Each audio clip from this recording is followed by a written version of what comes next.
only one of those two things is a possibility against Kevin Holland without too much of a risk. Now, if he's in top position on the ground, he can fire those short power punches without giving Holland too much space to counter strike, throw up triangles, etc., etc. If he's on the feet, he has to get close to Holland in order to land those punches, and there's a possibility that he's going to throw them from too far out and get punished on the way in.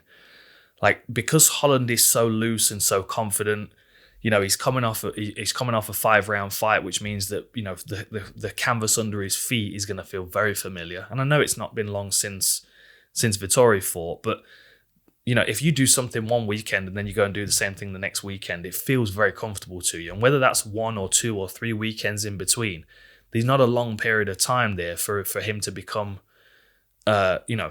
resensitized to the atmosphere of the apex of the octagon. The other thing you've got to keep in mind with Kevin Holland as well is that he's coming off a very disappointing performance, and whatever bravado that comes with it, I'm not interested in being the champion, etc., etc. He knows he shit the bed on that fight. It could have been so much better. It could have been a real turning point of his career, that fight, and he just wasn't able to get past Brunson, who is a little bit of a gatekeeper in the top of the middleweight division. He might be coming in here with something major to prove against Marvin Vettori. He might feel like Vettori is a better opportunity for him to really show his skills. So we might see an even more relaxed, more fluid, more dynamic Kevin Holland that's stinging Vettori on the outside while Vettori is trying to walk his way into range and land that short left.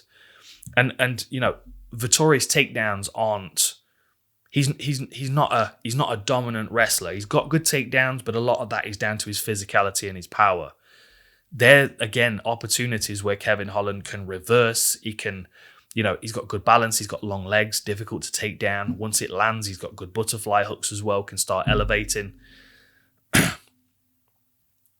The basic underlying point to make across all of this is that Vettori's a tank. He's a tough, durable individual who is able to take shots to get himself into range and do his work.